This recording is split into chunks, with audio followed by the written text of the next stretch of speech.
What's up, guys? I'm filling in for Paul this week, and so I got my man, Vernon Griffith, the one and only. You guys probably follow him on social media, and if you don't, you need to. Vernon, glad to have you on today. And if you don't mind, share your Instagram handle with us really quick so we can all go follow you, and tell me a little bit about your background after you do that. Thanks for having me on, Max. My handle is Vernon Griffith 4. I use Instagram and Twitter, so either one of those. Man, good to finally catch up and talk about, talk on the podcast. A little bit about myself. Oh, I hate talking about myself, man. Let's fast forward it real quick. I really love traveling. Really love adventuring. I have 2 kids. Been married for quite a while, too long, as you would say. I'm joking. But yeah, man, that about wraps me up. Been coaching for quite a while. I've owned my performance center that I'm at now for a little bit more than 5 years. Before that, I was in the military for a little bit. Worked primarily with military, active duty, retired, as well as high school, college, a couple pro athletes. Gotcha. So for those of you on social media, you might have seen or stumbled across some of Vernon's very popular exercises. Now, he did not invent the landmine, despite what people may think, but he's a large proponent of it. And Vernon is a guy who, I don't want to steal his terminology for him, but it involves exploration like he had just mentioned. So first and foremost, talk a little bit about your theory that is the exploring aspect, and what led you down to using the landmine so often, not often, but maybe as a tool that other coaches don't use as much. I mean, the exploring the thing, it just started out as something fun, man. It was something cool. It started being collaborative with my athletes, with the guys I work with, and it just almost became like, I don't want to say a philosophical thing, but we're exploring the concepts of training and movement. And then someone said something to me one time about the corners or getting outside the box, and I was like, we're not outside the box at all. We're just exploring the corners of movement, and it just kind of stuck. It's fun, but I think it's more of a collaborative thing between me and my athlete that I'm currently working with about movement, asking them where they feel something. Hey, try this. What if we did this? What implement this? And it's just a way of exploring movement, not to keep using the same word over and over again. But the landmine is such a beautiful thing. And you don't actually have to have the landmine implement. You could just take a bar and stick it on the ground. It's not nothing crazy. But the landmine implement is so valuable, in my opinion, because a lot of the guys I work with don't want to warm up. They don't want to do these things that as coaches we're ingrained that we have to do. But if I tell them, hey, let's grab a bar. Now, instead of doing an adductor rock back, I'm doing a deep squat holding a landmine. Now I'm loading tissue. I'm warming up, but I can create leverage over the landmine. So it almost gives a starting point to kind of blur those lines of the warm-up, which is my favorite thing. Is I like it when athletes can't figure out when we started our actual lift. So the landmine serves as a great tool that they can almost create leverage and control over. And I love it a lot. People like to touch a bar. So now it's blending those lines more of, I don't want to spend all my time doing all that mobility stuff rolling around on the ground. That's fine. But I put a bar in your hands. Now it's like, oh, we're not doing mobility. We're doing strength training. We're doing mobility because we're loading movements. But now I get to, use an implement. As you said, a bar is an implement. A bar can be used in 1,000 ways. A hammer not only puts nails into a wall, but it can pry nails out of a wall. So it's using that bar in multiple applications. And also, I think the biggest thing that I think coaches are missing is the landmine in a team setting, in a coach setting, creates organization. So if you're on the floor and you're having all these athletes do these rolling patterns and there's movie stuff, it's great. But if I can assign each athlete to a landmine or to a landmine station with a bar just propped into the corner of a rack, it gives me ease as a coach because now I can stand in a spot or 2 spots, and it brings my eyes in focus that I can see everyone and they're moving together. They're moving stationary. Maybe they're doing a rock back. They're doing something side to side, but it gives me as a coach, it makes it easier for me to see the room. I love it. I love it. And so you're using this landmine not just as a training tool in terms of applying load like we would in a strength setting, but you're using it as a supplement to mobility and movement. So it's beyond, hey, we're going to roll and foam roll, but you're using this to initiate the workout as a, not necessarily a more advanced warm up, but a different type of warm up that's more engaging. Yeah. I mean, guys, I identify guys. I don't want to say I put them into two archetype boxes, but I think of when we use the terms loose and tight. Loose and tight is not only a physiological feeling or evaluation or assessment, but it's also a personality type. So I have guys that are very loose guys and guys that are tight guys that want to roll around on the ground. They like jujitsu, so they like to do the shin boxes. They like to do all this stuff. And I have guys that are tight that don't want to do that stuff. They want to get right to the rack. They want to squat. They want to bench. They want to do that. And I know as a coach, I have to merge that somehow. So to me, that landmine serves as a great tool. If it's upper body, now I get upper movement of the scap. I get some shoulder involvement. I can get behind it. I can get a little T-spine going. So now I can merge them to our upper body pressing day. For a lower half, some guys aren't going to lay on the ground and do, 10 minutes of shin box, hip ups, hip extensions, adductor rock backs. But if I put them with a landmine and they're leaning against it, now I can get kind of a front squat loaded. I can get in the ankles. I can get into the toes. I can create full body tension from a warm-up standpoint because now they're holding something. So I just love it for that aspect. See, I really like this because you're providing much more context as to how to use a landmine beyond what some people unfortunately might do just for the looks or the appeal of it on Instagram. Right, you're elucidating here is the fact that there's a structure, there's a little bit of a organization to the madness, or the method to the madness here. And so don't give it too much credit.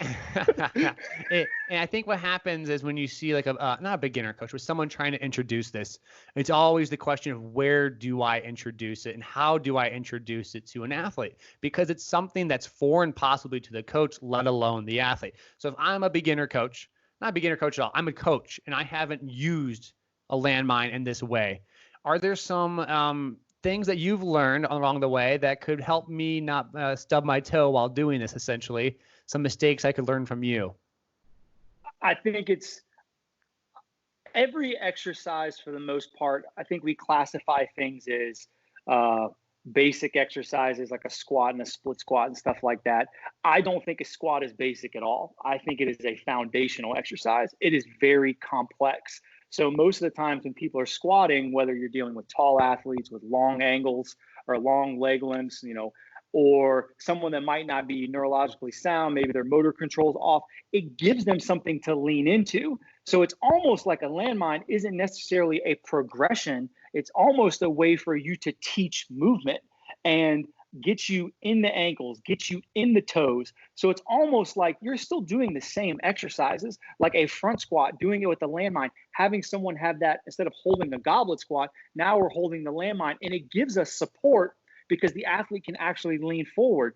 And in sport, it is a forward sport. We're not on the heels. So in my opinion, it almost creates that athletic movement without you having to coach it up too much because they have to lean into the bar in an accelerated position on the balls of the feet. And that's what we want to load anyway.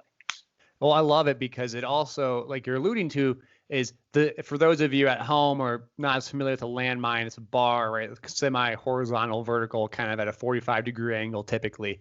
But what it allows you to manipulate physics.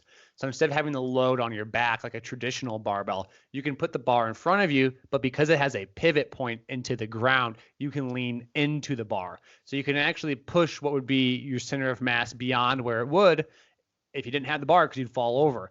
And so you're using this, and again, I don't want to put you in a box when I say this, but exploring the corners of movement, because the movement tends to be the term. You keep referring to ankles and hips. Are there specific patterns that you see come up where, let's have tight ankles, tight hips through ranges of motion? Is there certain exercises that you typically go to, I should say, with the landmine to get a little more out of it for the athlete themselves? Well, so, I mean, when I think about getting into the hips, That's, to me, that's the junction box. That's the train station that sends the upper to the lower. So if the hips are not doing, I don't want to say the wrong thing, because who defines what wrong is, but if they're doing something that's funky or some sort of cattywampus thing, or they don't feel comfortable, something's Yes, going on like cattywampus. that. but it gives you, it gives, I think, some sort of stability to an athlete using a landmine to squat. So when we think hip mobility, it's oftentimes it's perceived as flexion and extension. That's what most programs are wrapped around. But you have 2 knees and 2 hips. You don't have 4 knees. So you should obviously train the hips in the internal rotation, external rotation, and use that triplanar movement that the hips are capable of. So is something as simple as warming up the groin, warming up the hamstrings, as in holding the bar in like an overhead squat pattern because you're leaning. So some athletes can do that, or maybe holding it in the front, and then having them do a squat, a bilateral squat, then walk their feet out a little wider, do that same squat, a little wider, do that same squat, and walk them in. Now it's almost like I'm stretching and I'm warming up in that groin and hamstring region. And it's just using the implement. So do the same thing with a split squat. You can hold it up, you can hold it low. I really love legs very wide and rocking back and forth kind of into like a side lunge. The side squat, I guess a side squat pattern. I think that's very valuable. And the bar allows you to lean forward. So when you say the ankles, I love the hips and I love talking about the hips, but the ankle floats the hip. When people say I need to get lower, you go to any high school football game and they're like, get lower, get lower, get lower. And the kid's like bending over because they're like, well, how do I get lower? I bend over. I'm trying to get lower. The problem isn't his hips. It's his ankles. They're just not bending. So I think the landmine is such a good tool because it almost, I don't want to say forces you, but it puts you in a very, I don't want to say optimal, but a good and a friendly position to load that ankle forward and to lean because you're not worried about falling. Mm-hmm. Yeah, I love it. Totally. So part of that too, I think what you touched upon is the fact that it is loaded and you're applying a stress through the tissue while going through this range of motion. So it's not just squatting. It's not just, we got a guest appearance in the background there. Yeah. I see. It's not just squatting. It's not just lunging, but it's doing this with a slight load in a manner that allows the athlete to get into these positions that otherwise they might be uncomfortable too. Because what I'm seeing in my head right here, a lot of times we have people who grab a grab a kettlebell, hold it in a goblet position and go through an ankle mob. What happens is sometimes the athlete themselves, they don't feel stable. And what you're kind of alluding to is, yes, you have the load of the goblet that you're holding in position, so kettlebell, but you also have the stability that's there with the landmine itself because you can lean into it. So it's not necessarily this progression, like you said. It's actually almost like not a regression either, but a controlled directed stimulus. That'd be a good way of putting it. That's very well said. We'll take it. Chalk one up. But yeah, I would call it another layer. So if you're doing a split squat exercise, now you introduce, okay, now this athlete is comfortable in this position. They're stable for the most part. Now I'm going to start pushing that knee over the toe. I'm trying to get a little bit more ankle involvement. I'm going to raise the foot up. I'm going to get into that front foot elevated position, which I love. But now I'm adding that landmine. So now I'm leaning in to that ankle. And it's just another layer of movement. The exercise, it's not, people say exercise variability is an exercise changing. No, it's just creating another layer. It's creating depth. It's creating a dense exercise. And that's what I like. And again, for people at home, if you don't have any, there we go, the guest appearance. Is this the landmine, the future landmine expert, right? He's the first one on the cert. We got the first one on the cert right there. That's our first landmine cert, right? That's the beta test. That's the beta right there.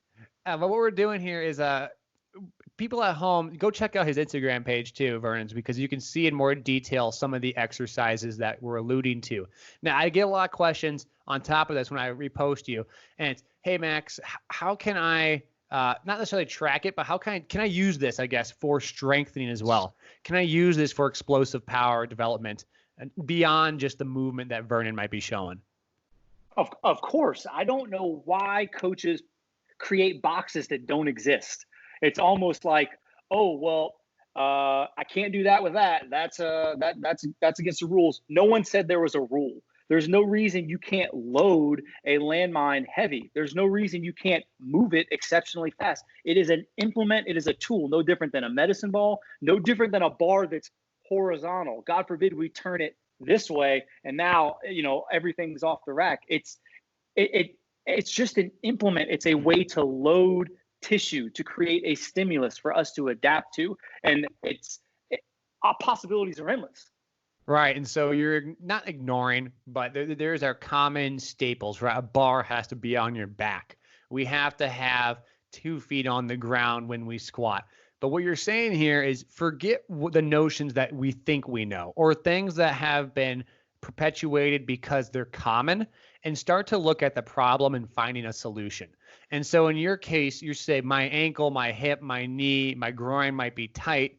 My athlete doesn't want to roll out. So what other options do I have? And you're merely using then the landmine as a answer or a solution to that problem. Correct? Yeah. What do people, if you hand someone a foam roller, what do they think? They go, whoop, guess we're not doing none today. They instantly check out. They go, here we go with the foam roller. Guess we're just rolling around. But the second you let someone touch a bar, they're like, oh, okay. This is cool. This is, I love touching bars. This is nice. No, we're just warming up. No one said you couldn't warm up with a bar. No one said that. That does not exist. But as coaches, we go, nope, can't do that. Why not? Yeah. So on top of that, it's an interesting concept because you mentioned this mental side where an athlete, when they get the bar, there's a little bit of respect to it. It's beyond a foam roller. People literally will throw a foam roller around like at each other, messing around, and foam rollers don't carry the respect the bar does. I've definitely hucked a foam roller at a person or two in my life. Of course. When you get a bar, there's a level of integrity to it, right? There's a level of respect. And so do you see athletes being more engaged and taking more ownership in the mobility aspect of it when you give them that bar?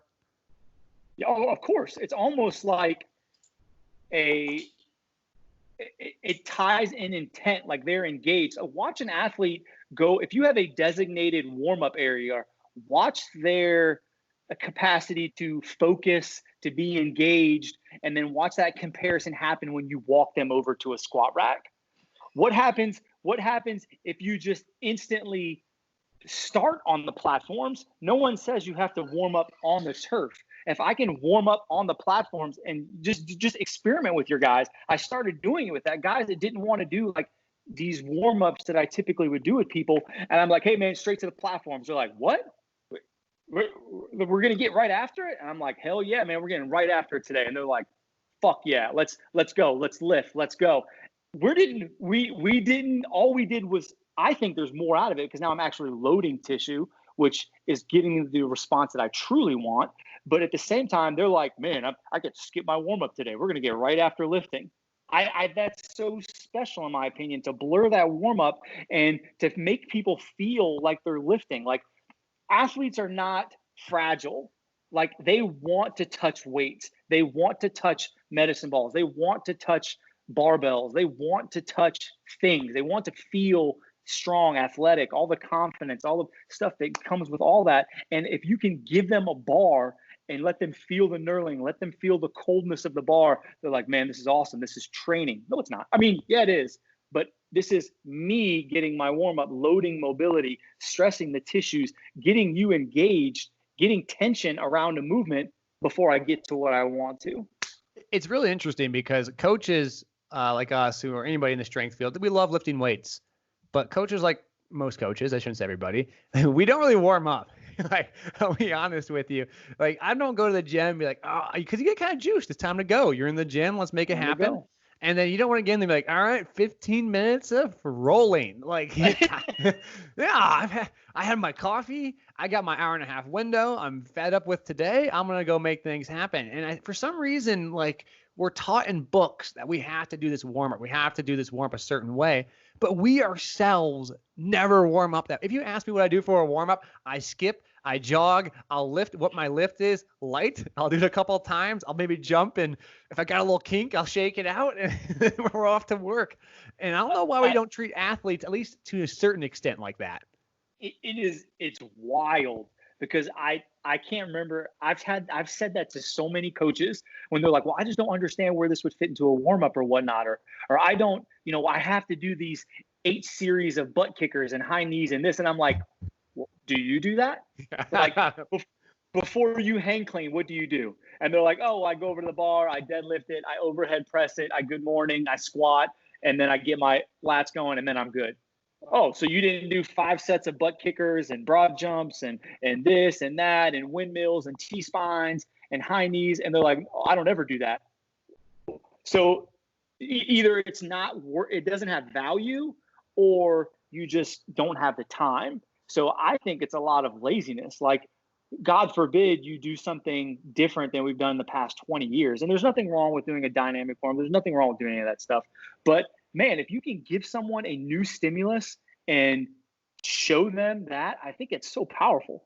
Especially from again, that arousal state where you walk in the gym and you got your buddies there, especially in a team setting. I remember this very distinctly in college. We had our team was to go lift in the weight room, and our strength coach wasn't there, and I was a senior, so I was like the honorary strength coach. I don't even right-hand man, captain of the team, and we get in there, and whatever, like the strength coach, like the guy who lifted weights. I was the proponent of it. And so we get down there and we turn the music on and we just start lifting because we had practice. And we're like, man, screw this. Like we're trying to bang this out in 15, 20 minutes. And if you guys want to do some bicep tries, get it. And our strength coach walks in and he just rips us a new one. He goes, well, you guys, Max, have you learned anything? You take my classes and you didn't even take them through a damn warm up. And we had the ladders in the other room clearly not touched. And all I could think about was like, man, I hate warming up. Like every player on the team was like, no, we're not doing that. And there's a point like how much of a hindrance that become because you go to the workout and you're like, I do not like this warm up. And we got to spend 20 minutes doing this. Like, can I just work out and go home?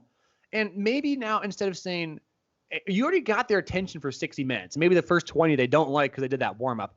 Now I take that 20-minute window. I've opened it up for this new stimulus. I'm actually going to get more out of training. Because if we honestly look at, I don't mean to bash people's warm-ups, I apologize. But like you look at it, like how much do you actually get? Here's a great question for you. What's the difference? And this is going to be like an asshole, so I apologize, everyone. But I've honestly you sound like an asshole. What? Yeah, I mean, I'm serious. A little bit of a serious question. What's the difference between a dynamic warm-up? And not movement prep. That's different in my opinion. Like a movement prep where you're going through the movement itself, like sprinting and change. Oh, I get that. Like absolutely.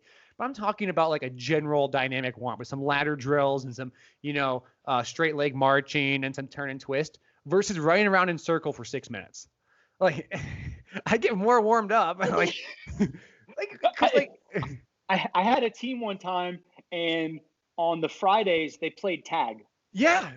That was their warm up, and it was high school kids, and I was like, hey, on Friday, we're just gonna play tag for 10 minutes. We're gonna play freeze tag, and they absolutely loved it. And I was like, the coaches are like, Vernon, what the hell are you doing? And I was like, look at them, then look how happy they are. And then we went to the weight room and we crushed it, and they were like, what just happened? And I'm like, just let them be kids. Like you're organizing things. You're putting so much emphasis on something that doesn't have that big of an outcome. It's crazy. It's really wild. I like Corey Schlesinger. I've watched some of his stuff in person, obviously, when I was at Stanford, and he gave a lot of ownership to the warm up. So, what do you need to do as an athlete? Let's take some ownership here, because then guys come in and will actually focus on an area. And I'm a big fan. Like, if we have guys come in, I'll write on the board what your mobility is in foam rolling, but I'm not taking you through it. Like, if you want to come in and get it done, awesome. If you're not interested in it, awesome. I'm still going to take you through your movement prep, and we're going to get your heart rate up and get some stuff going here. But I'm not going to make you sit here and foam roll for 15 minutes. And for some reason, like, the more we leave as if most coaches were somewhat athletes, and the more you leave that domain, the more you forget it is to be an athlete. And like, I did not like some of the things that we did in the program. Like, I don't know how many hurdle steps I can do in a given day. Like, I've done enough in my college basketball career that I'm done with hurdles. My hips never got any more mobile, and I just got really bored of doing it. Like those kind of things. I totally agree, and that's I think as coaches we forget the context, and everything is a black and white program. I jokingly, one of my favorite coaching dad jokes is, what's black and white and gray all over? Strength and conditioning. Like everything is black and white, but then it's all gray. Mm-hmm. So and what you said, what about Corey is probably one of my favorite things, and that's where the Explore the Corner stuff came from, is being collaborative, asking them, hey, what do you feel best? Hey, we're going big squat on Friday. We're going heavy ankling. We're doing whatever. What do you think gets you amped up for that? What makes you feel better? Because what the textbook says might make you feel better, might make that other person feel like crap. You might feel exceptional after a 10-minute foam roll. That other dude feels like he needs to take a nap. So it's giving them ownership. And I don't know why. I don't know if it's the ego thing, but being collaborative and God forbid you ask them, what makes you feel good? Not allowed. What makes you get pumped up? And I swear, the second you make it collaborative, now people, they're invested because they're involved. And when they're involved, they're invested into things. They're invested in their health. They're invested in their performance. Now they're involved in this event. So they look forward to coming. They want to train. They see the benefits. It's almost so easy. It's low-hanging fruit, but it's like that berry that you're like, is that edible? Because I'm not sure, but it's right there. I know it's right there, and it looks like a cherry, but it might also be one of those poisonous cherries that if I eat it, I die. Those poisonous. We all know what you're talking about. The mom said, don't eat those. Those aren't cherries on the tree. Oh, that's hilarious. But it's true, though. So, like, here's an example for you. And two things. First one is if you're a strength coach and you imagine another strength coach trying to tell you how to warm up. I'd be like, dude, go away. Like, you've been in the gym before, and I've been training with a buddy, and not even a buddy, like a guy who I happen to be in the gym with. And he's like, hey, you want to do this warm up with me? And I'm like, no, like, absolutely not. Well, like, why the hell are you doing that? Like, don't you want to go lift? And it's kind of funny. It's like, when you see and go lift with like other strength coaches that have been in the field, they'll never ask you to warm up with them. They'll say, hey, I'm going to warm up right now. Like, you ready? I'll get you when I'm ready or something like that. But then they'll be like, especially like foam roll. They'll make so, hey, you want to go do some movement or run with me because it's boring to run by yourself sometimes. I get that. That's fine. But sure. No one's ever like, you want to come do a walking A series with me? And you're like, hell no. Like, I'm going to go play poker on my phone for a minute. Like, give me when you're ready. Like, I'm good, man. It's the warm, like you said, people know what makes them feel good. It's a warm up is just as much psychological as it is physical. Like, some dudes don't need to do anything. But then it's a coach. It's for you to understand, that gray area. Like, I know you don't want to do nothing. So I got to figure out something to put in between this because you obviously can't go from Nike slides to hang clean. I got to have something in the middle. So it's for you to figure that out. And because if you're forcing a kid into a program and not trying to make that program, I understand, I'm not trying to be all high and mighty that you make everything individualized for everyone, but there should be some sort of ownership in that. Like, have different avenues. Like you said, something on the board, like, hey, today our main goal is this. This is what we're doing. Here are options. Our options are A, B, C. Are you someone that needs to feel loose, or are you someone that you want to get stability? You want to feel tight. You want to feel engaged. Or are you someone that's just like, bro, I just want to roll around. The best thing is watching someone prepare for like a fight or an at-bat or even a basketball game. There's such different personality. There's dudes that just want to be like, ha ha ha, snapping towels, slapping butts. And then there's dudes that are like, headphones on, don't talk to me. Yeah, like I was actually going to bring that up. So it reminded me so much of college, and we had warm-ups, obviously, like everyone else, but it's like a 20-minute warm-up. And I remember, like, first off, I remember drinking way too much Gatorade and just having to pee all warm up because you had to sit there before the game, and then they make the Gatorade too early, and you just pound it, and it was so great because that powder Gatorade. But what I'm trying to get at is that our coach couldn't stand us not doing anything because he thought he was like lazy, and so he was like, we got to do something. Do your walking warm up series. Like, every guy was like, okay, whatever. We're about to go do layups for 20 minutes. Like, why am I doing this? And you get out there, And they're so close to game time that you almost can't take, at least for me, you couldn't take it too seriously because you'd burn out. And like, you'd be like so focused for 30 minutes. So I remember our team would just shoot half court shots and warm-ups. Like we'd all just like huck half. And like, if you were watching the crowd, you'd be like, who are these idiots? And the point was our team was, we were all seniors, like 9 of us were, and we're a pretty good team for being a little D3 school. And we knew how to play basketball at that point with each other, that any time over analyzing ourselves, like in a warm-up, didn't do us any good. So if you sat there in a 20-minute warm-up, you'd start thinking about, oh, maybe my knee does ache, or maybe this team we're playing is pretty good. But really, it came down to like, we know what we're doing, and it's time for us to go, and let's go work. It reminds me of an example. So I was just talking to Steve Clark on Instagram Live. He's the MLS goalie for the Timbers, Portland Timbers, and I worked with him in the off seasons on remote stuff and training. And he messaged me, we gave a call during the off season. He goes, "Hey Max, I was wondering if we can make the adjustment to training." And I said, "Steve, well, one of us is a professional goalie, and one of us is a guy who writes programs for the professional goalie. So one of us is probably a little more advanced than the others at their sport." I was like, "If you want to make a change, you're more than welcome." He's like, "Yeah, I think can we go twice a week?" And I was like, "Yeah, totally fine, but I'm just kind of curious, why?" He's like, "Well, we're getting close to season. I'm getting kind of tired because I'm adding more skill work in it." And I said, "Well, Steve, like, I don't want my training to ever not let you do your professional goalie skill work." And what's interesting is like, "Oh, really?" I'm like, "Yeah, dude, this is a collaboration." I said, "I can't pretend to know how to be a professional goalie. I am not a professional goalie. You are. And so if you need what you need, let's make that happen." And all of a sudden, that got a lot more buy-in on the areas that we actually work. So we worked twice a week, but we worked really hard on those days, and he was fresh and ready to go. It's like you mentioned, let's have some communication and collaboration with our athletes within a framework itself. My favorite thing to say when coaches can't grasp this is coach is a verb, like coaching, like it's a coaching. Without an athlete, you are not a coach. Sorry.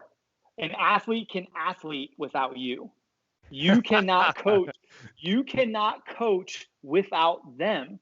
So their input is, in my opinion, extremely vital. Maybe a little bit more on me in the private sector, because I'm not saying I need to give everyone they want and be everyone's best friend and, never tell them the truth and whatnot. But they should enjoy it, and they should feel a part of the process. I'm so glad you brought that up, because I was about to say, so in the private, I work, you and I both in the private sector, and we work with some Gen Pop, I'm assuming as well, you might, people who aren't necessarily current athletes, maybe former, just competitive people.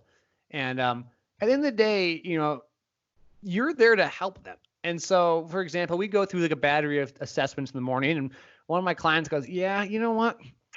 We're not doing that today." And I said, "Yeah, you're right.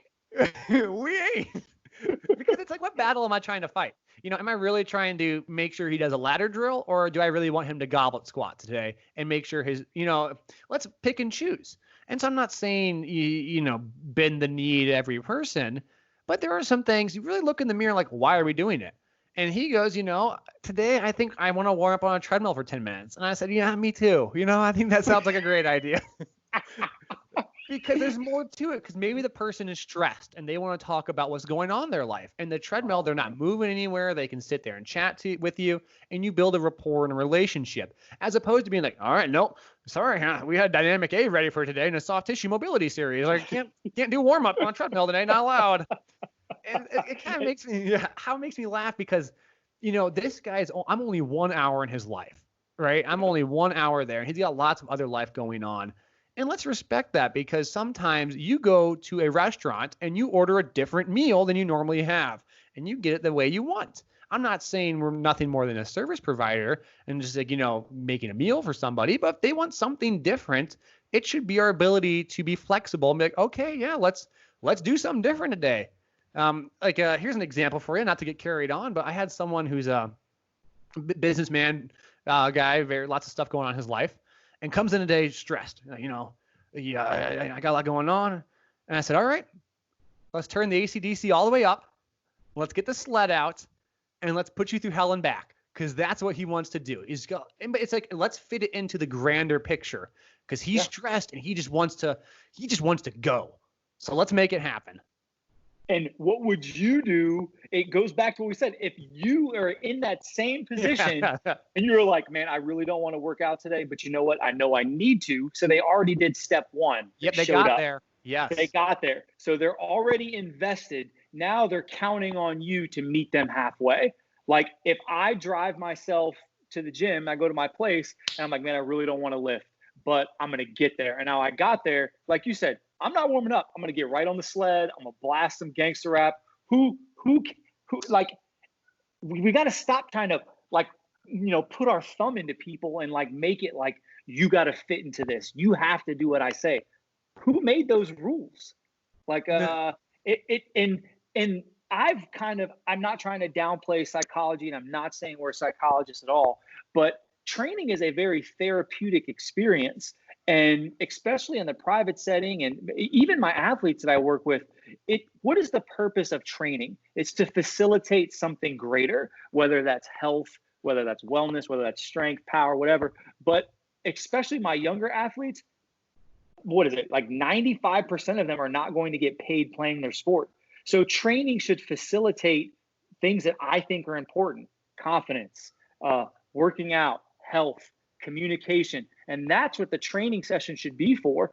Like you said, I remember vividly, athletes that I've worked with and teams that I've had, and I'm in a group of 10 people, and I have other coaches that obviously work for me, and we're coaching together, and I see a girl that's literally on the verge of tears, and I've been like, hey, take the session, and I take her, and we went for a walk, and she told me about her boyfriend that just broke up with her and this and that, and we got more out of that talk, which set us up for the rest of our relationship than we would have ever got out of 5x5 front squats that day.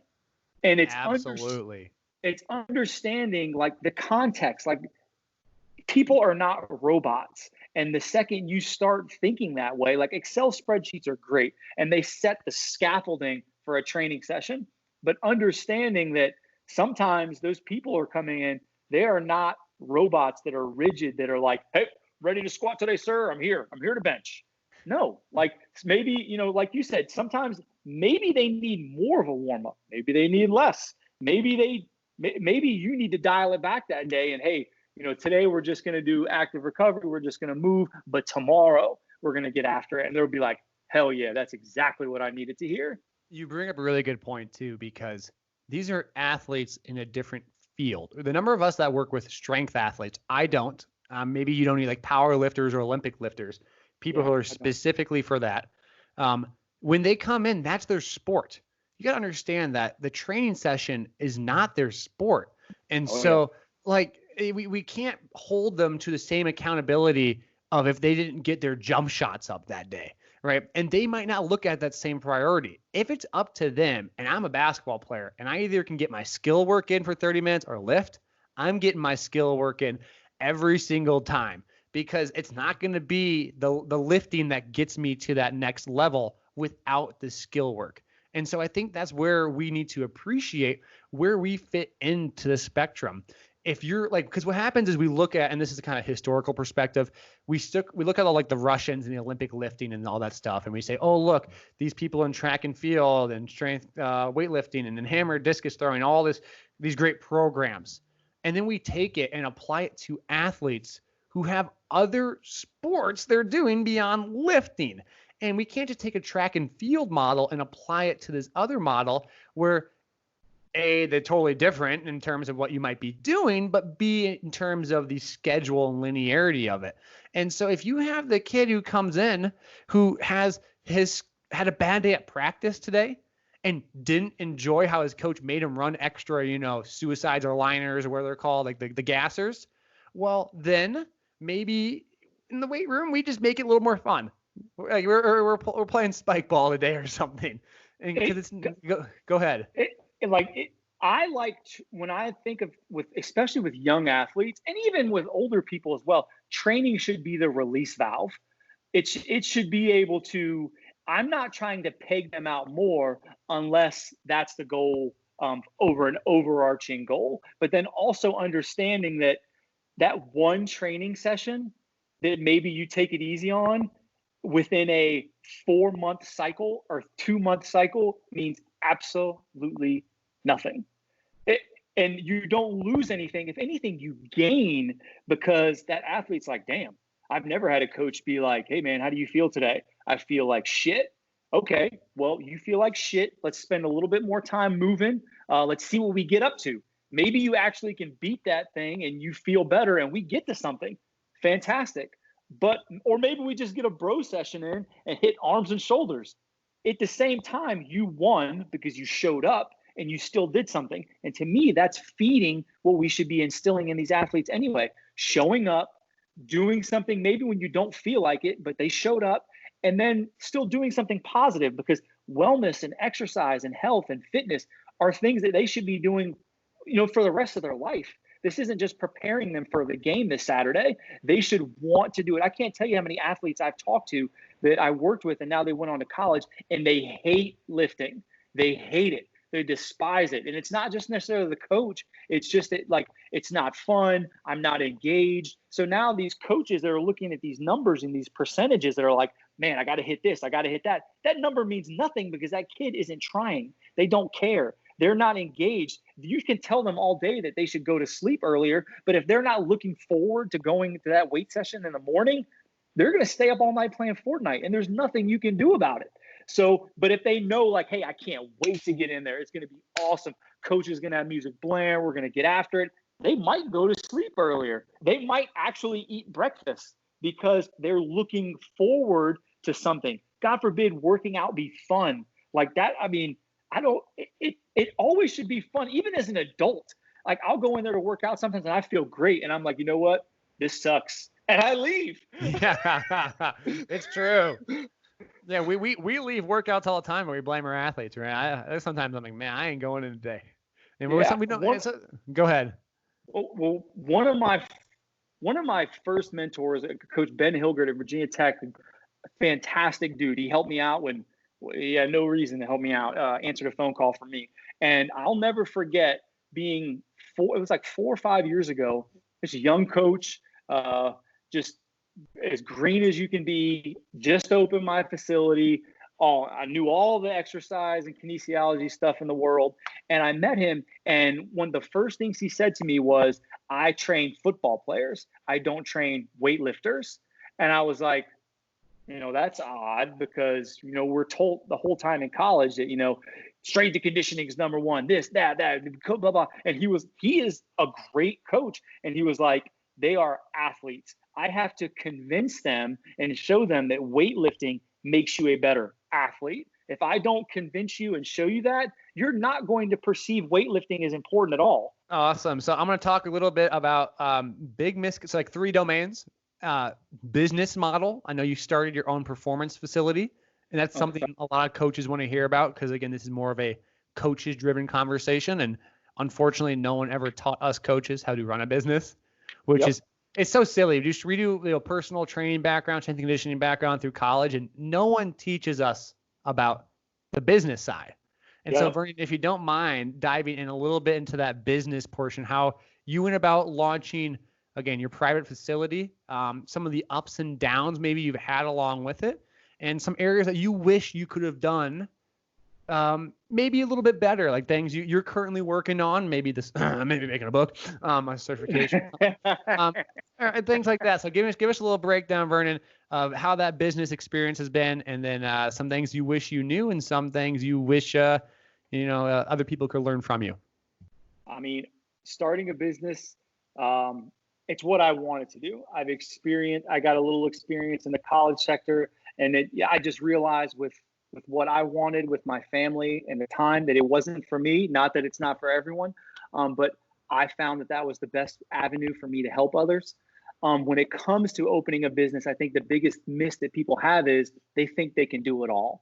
The best advice I can give to young coaches is you don't need to be an expert in everything. You should know your business, but hire an accountant. It's better to pay someone to do that knows that than you trying to figure that out at 9:30 at night after you've trained 8 hours that day. Like, hire someone that understands money, at least at the beginning, so they can show you how to set things up. What's a depreciating asset? When to buy equipment? What things are worth investing in because I can claim them on my taxes? Stuff like that, because you're never taught that.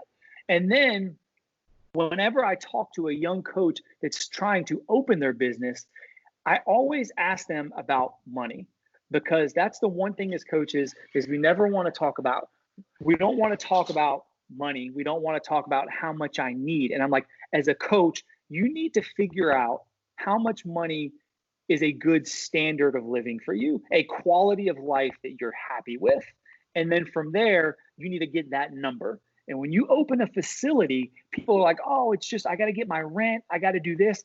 No, you have rent, you have taxes, you have personal property taxes, you have liability insurance now, you have to pay Social Security if you have employees, you have all these other things, electric, AC, Wi-Fi, cable if you have it, all these things that add up.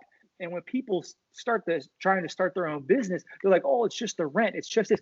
Dude, no, the overhead costs on top of that are crazy. And then you ask them, okay, so now you have your number, you know what your cost is per month. And people look at it and they go, holy crap, I've never literally listed everything out.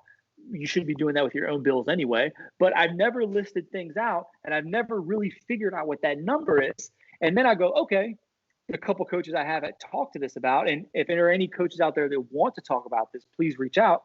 Then I say, who are you going to train? And they're like, oh, I'm going to work with high school kids. Okay, how many high school kids are you going to work with?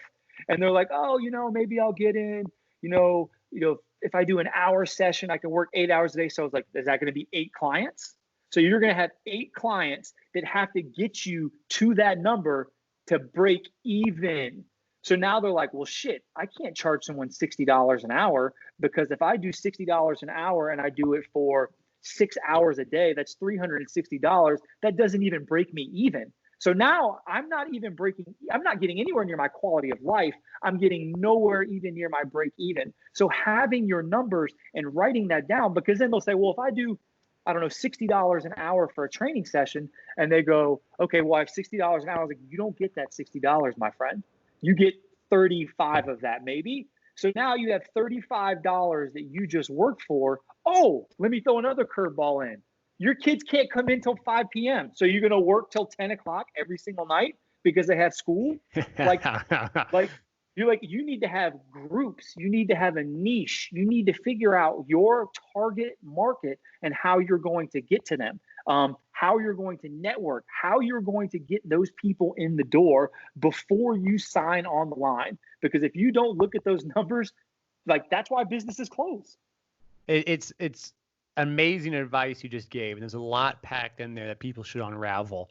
And from an external listener who, I think every coach has kind of thought about opening their own place. I mean, I think most coaches have. It's kind of everyone's, secret dream they want to admit to. Who doesn't like having their own place? Let's be honest. Everyone wants their own house, own home, own gym. Why not? But what you brought up is there are 2 things. One, don't be afraid to pay for services that help you focus on other areas. For example, if you're not a professional accountant, pay someone to do your accounting so you have more time doing what you're good at. So go ahead. Yeah. So what you said is the best thing. Is there are 2 things with anything: time, money, effort. You spend or you invest. Mm-hmm. You spend money on an account. You don't spend money on an accountant. You invest in an accountant. You spend money on Pop-Tarts. You do there's a difference between spending and investing. And the second, I just think as a fucking human being, that you can delineate between the two, it makes using money easier. Yes. And part of that, people listening, it's when you invest in an accountant, it opens up the time that you would spend otherwise. So you got to look at it as an ROI. If I'm investing $100 for them to do something, would I be able to make more money and the time window would have taken me to learn that $100? And if the answer is yes, I would have made more money doing the other thing. That's how you determine your price. For example, I've learned this from some guys who I've worked with, and it's like, they ask me, how much should I charge for a consulting call? like how much do you get done in an hour? What is your investment of an hour? For example, if you work a lot and you only have 2 hours of free time and you like to spend those two for things that you like for your own life, those become very expensive hours. If Oh someone yeah. wants to call you on an off hour, you're allowed to charge it what you believe it's valued at. And that's really important for people to understand. You can't just be like, oh, for a training session, I'm only $60. If I'm training you at 5:30 a.m. and I got a client at 7 p.m. and normally I don't have someone at 5:30 a.m. and you want to come really, really early and I can't nap in the middle of the day, and that 1 hour window has shaken up 6 other hours in my day, it's gonna be a pretty expensive training session. I had a coach with the high school football team I was working with. He was a head coach and he knew all these NFL guys. Hampton Roads area is pretty hot for athletes, so there's a lot of them here. And when I first was starting, I never said no. Everything was yes, yes, yes, yes, yes. I'll do it. Just trying to make it work. And I remember it was like a Saturday, and he was like, hey, I'm hosting a camp. But my daughter also had a softball tournament that weekend. And he was like, I'm hosting a camp. There's going to be like 4 or 5 NFL guys there. It's going to be very good exposure. Would you be okay with coming out? And funny, we say this after our talk the past hour, and lead the warm up, get everyone moving. And I was like, oh man, that's such a great opportunity. But then I was like, I hung up the phone and I was like, shit, I forgot my daughter has a softball tournament. And I called him and I was like, or he called me and was like, hey man, have you thought about it? How much do you want? How much is it going to be? And I was like, dude, I don't know, man. I don't know how much I normally pay, but it's on the weekend. And he was like, well, what else do you got going on? And I was like, my daughter's tournament. And he was like, okay, so not only am I paying for your expertise for an hour, but I'm paying for you to be away from your daughter's softball tournament. And he was like, how much is it going to cost for me to take you away from your daughter's softball tournament? And I sat there and I was like, hey, I'm not going to be there this weekend, man. And he was like, perfect call. And we hung up and we've had a good relationship ever since. But that was so powerful because I would have jumped on it. I would have done it if he didn't talk me out of it. Now, there's something you mentioned too, right? That early on you say yes, because what you do is you build your exposure and your demand, and you are worth what people think you're worth. You're like a stock market, right? You are only as valuable as your demand is. And so what people don't like to do is do things for lower cost with the idea of leveraging it later on. And what I mean by that is early on, that exposure to an NFL group would be really important. But it's only as valuable, A, as how much you take it, and B, as your demand at the time. So if like no one's asking you to do anything, you don't have anything all day, and someone asks you to go do this, well, you got to go hungry dogs hunt, right? You got to go, you got to go find a way. But if you go do it, you need to make sure to keep your name associated. You can't just show up and just do it. Remember, say your name. I'm so-and-so. I'm Max Schmarzo.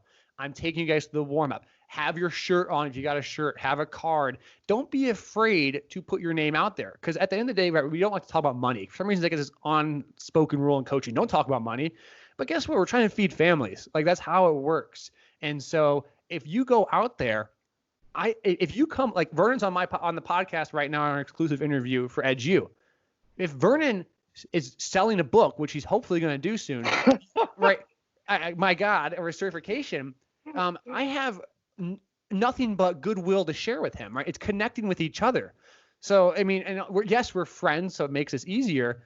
But let's not be silly. You see a benefit to talking to me, and I see a benefit of talking to you because, yes, we're friends, but let's also be smart about how each of us wants to do things. So I'll call Vernon, and Vernon might call me if we have questions, because that friendship is mutual. It's two parties going both ways. Yes, friends, but also trying to help each other from a collaborative business standpoint, which is why when you see people in the industry say, oh, just keep interning, keep volunteering, that's kind of right.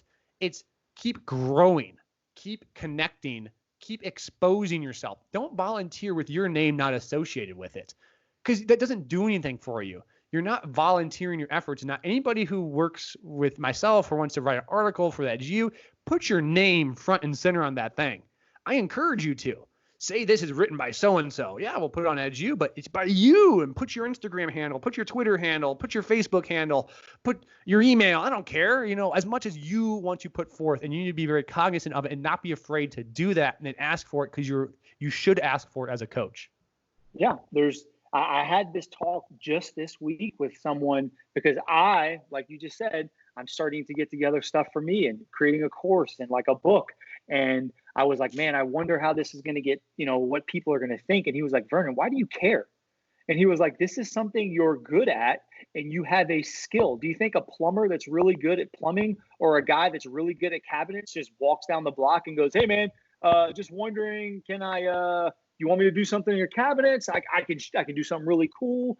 Or does he walk around and be like, hey, yes, I am a good cabinet guy. This is my cost.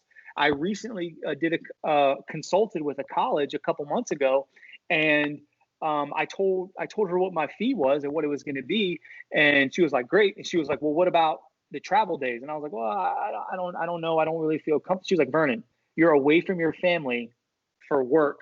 That means we pay you." And I was just like, "Wow." For one, it was kind of like the first time someone was like, "We value your time. I want to pay for your time." But like you said, I had to do a lot of things for free to get to that. So that someone would want to do that. It's that give. Okay, I've given you enough. Now you see value. You see importance of this. Now here's, toss me a whatever it is, or whatever. Yeah. And part of that too is like you would never expect, and for some reason, strength conditioning is not like considered a business. I don't understand why, but you would never expect like a marketing firm to just be like, oh yeah, I'll do it for free. Like, yep. More times than not. My wife gives me shit all the time. She's a really good photographer, and she's like, Vernon, people pay for all of this. Like, if you want to talk to the top photographer, you go to their website and you schedule a mentor session and you pay for it. That's how it works. You pay for someone's time. And I have so many friends that are not in strength and conditioning, and that's how every one of those fields are: money, business, teaching, or educational, photography, artists. If you want their time, you pay for it. I'm not saying, that if you want to call me, I'm going to be like, nope, it's going to be $50 if you want to talk. But there has to be a point as a coach that you value your own time, because if not, people are just going to keep taking that. Like, people are going to take. So you, at some point, you have to be like, all right, guys, I still want to help, but also I have two little mouths to feed, and they don't feed off of you tagging me in an Instagram post saying, thanks coach, that was the best Zoom call ever. Like, that doesn't feed them. It's fair. It's totally fair. And you'd expect to pay a professor, you'd expect to pay a teacher, just like you'd expect to pay anybody who's a high-level service provider. Now we're going to take a little bit of a spin on this last question here, because I said I'm going to ask 2 to 3. The second one is kind of a couple wrapped in one. When you were first starting your strength and conditioning journey, what are some things you wish you could have recognized early on? You can share yours and I'll share mine at the end, because I have an answer to this as well. But what are some areas, or not even necessarily areas, any topics or obstacles that you came across that you wish you had known earlier that you had to confront later? I think it's weird because you realize how much everything depends. And I'm hesitant to say, like, when people ask about exercise and exploring the corners and variability and things, it's like, hey, I get it. Like, this is the gray area of strength and conditioning. But if you don't understand the black and white, not to get philosophical with a textbook, it's very hard to conceptualize the gray. So a strong educational background to me is most important. Like, everyone wants to read the best leadership book, the best Navy SEAL teamwork building, blah, blah, blah. The best book a young strength coach should read is a netter. You should know the black and white so that you can conceptualize the gray. To me, it's like if you ever go to a little league game and they have a huge backstop, it's going to be a long game because that ball is going to get past the catcher all game. So having a good knowledge base brings that backstop off. So when you do have situations where that ball gets past you, you don't have to run far to it. So obviously education first, but also not being tied to things. That would be, from a coaching standpoint, that would be my biggest thing, is I'm not married to anything. I like to think of myself as a chameleon. If an athlete needs this, they want this, I can adapt. I can choose. That's the biggest word I think with young coaches is being able to adapt to situations, adapt to things that might not be desirable, but you got to deal with. So being able to adapt, I think, is probably one of the biggest things, not being tied to programs just because you've developed this huge triphasic training program. Maybe your athletes do not respond well to super maximal training. They do not feel well. They get very nervous. That might be the greatest idea, but it's not going to work for this person. So not being tied to things and being confident as a coach to be like, you know what? I know this answer over here supposedly might work in a textbook world, but my athletes are over here. So I got to find something in the middle. So from a coaching standpoint, not being tied to something, having a good knowledge base, being able to adapt. And from a personal standpoint is not forgetting who you are. Like you said, you get so busy chasing the yeses, like chasing, yes, I'll do it. Yes, I'll do it. Yes, I'll do that. Yes, I'll do that.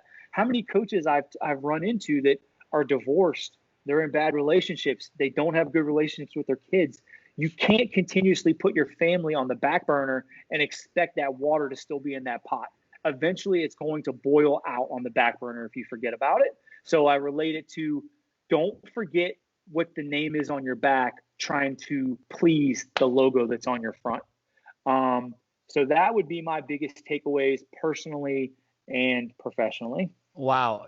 Very important ones to listen to because, again, a lot of depth to it and a lot of relatable aspects there. For myself, I think one of the biggest obstacles I had, well, I guess there's two. There's a lot more than two. There's probably a lot. I'm about to say, do we get enough time for this? There's two. No, wait. We're only going to mention two. I think the first one is not. It's diving so far into something that you think you know it, and ignoring what's around it. And that's kind of a tough way to describe it. But the way I mean by that is get all the books. I'm kind of a book guy. And so you read the strength and conditioning books and strength and conditioning books, and you get really passionate about it and you enjoy it. And that's wonderful. But you often miss the things between the lines, what those books are actually telling you. An example would be when I read some of Verkhoshansky's books. Everyone skips to the back and what's the plyometric program he used and how can I use these exercises? But we bypass the foundational stuff. And the way I like to think about it is that it's the only profession where you get the scalpel before you know the body. And we need to learn. Oh, you like that one? We need to learn a lot. They're going on a T-shirt. We need to learn more about how the body actually works. I never really appreciate it, right? I always like methods, train like this. You have to do this. And then you start to read like the biochemistry of it, and you start to read the motor skills, and all of a sudden you're like, oh no, like all the things I learned were just like I spent so much time on this one tiny piece, and it's not being general enough to appreciate all the dynamics and honest enough that you don't understand it. For example, this computer right now is stacked on books. It's stacked on a business book called Blue Ocean Strategy. It's stacked on Science and Practice of Strength Training. It's stacked on a molecular exercise physiology book. It's stacked on a Team of Teams, which is General McChrystal or McChrystal. And it's also stacked on a how to read biomarkers for blood draws.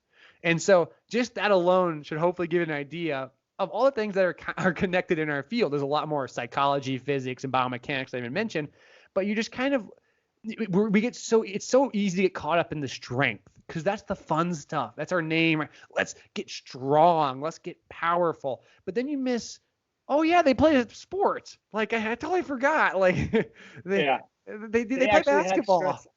They have stress outside of this. They have relationships. They're parent. They have a family. Oh, they maybe didn't eat food today. None of those variables exist in a textbook. No, and so that goes in part line with the other one is I wish that I do this now, but I stopped playing the sport I originally played, basketball. For 2.5 years, I stopped playing it because I was over. And then I forgot what it was to be like an athlete. And I use that term loosely, but I think we need to have goals that go beyond strength training as coaches. As coaches, we like to say, oh, how big's your deadlift? How much can you bench? But we're not but none of us really train strength athletes. Like, I'm not sure why we're so focused on how big is your bench when we forget then, like, oh yeah, that didn't really help my jump shot at all. That didn't really help me play defense. And I think that's important to have. And I let it go when I first graduated, undergrad. I was kind of frustrated with it because it was over, but I was like, now I'm going to be a power lifter. And then I went to go play basketball 2.5 years later, and I'm like, I am so out of shape. Like, but during that 2.5 years, I was like, oh, if I was a strength coach of a basketball team, I would train them like this because that's got your deadlift really strong. And then it's like for somehow you can't, like, it's like two different brain fields. They don't connect, and you keep forgetting, like, oh yeah, you gotta play the sport. You actually gotta feel what that's like so you can relate it back to how it is to be a coach. And those are just kind of two things of, again, the blinders are easy to be put on and miss the peripheral, when the whole time the peripheral, it's like only one planet in a big universe. Yeah, I think to kind of to add on to what you said is getting out. I think that I try to encourage, especially not even just my friends in the strength and conditioning world, just people in general, is getting out of your echo chamber. People read books that you're going to say what they like. People watch the news of news stations that are going to say what they like. People listen to music and read poetry and watch movies that are going to agree with things that they like. The second you start reading things, watching things, interacting with things that are outside of your echo chamber, you're like, wow, maybe you disagree with them even more, but maybe it opens up something and you're like, wow, blood labs do have a place in this. Wow. Emotional, well-being does have a place in this. Wow. And if you're only reading, I'm not trying to say Jim Wendler's 531 is wrong, because I did it as well. But if you're only reading that, if you're only reading strength or bench, deadlift, squat books, then that's all you're going to know. You have to get outside of that echo chamber. And the last thing I want to throw in there too was the obstacle of not humbleness, but not getting in a pissing contest in a specific domain. And what I mean by that is, if I go to present, I had big trouble with this initially, is I wanted to put together the most scientifically groundbreaking, internationally changing presentation ever. And then no one understood it, because it was like I was basically in a peeing contest with myself to see how over the top I could make this stupid thing.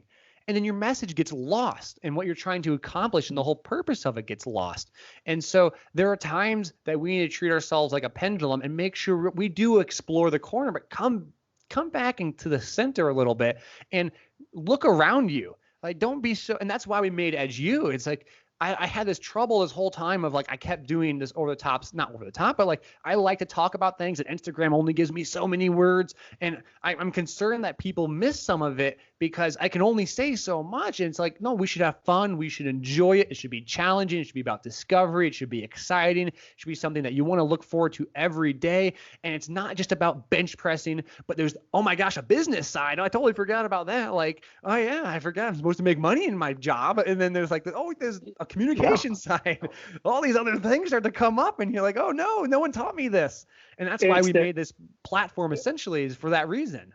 It's the context. It's the why. It's not the what you're going to do. It's why you're going to do it, how you're going to do it, how you got there. That's, like you said, Edu. I mean, that's why I like it. It's so much information, good stuff up there, but it's conceptually based. I don't just see it and go, oh, that's that's great, and all, but I don't understand. I log on there, I watch your guys' videos, and I'm like, oh, it's those moments. It's when I'm watching something and I'm like this. It's that, it's that neck position when I'm watching your guys' stuff, hearing you and Paul talk. I'm like, didn't think of about that way.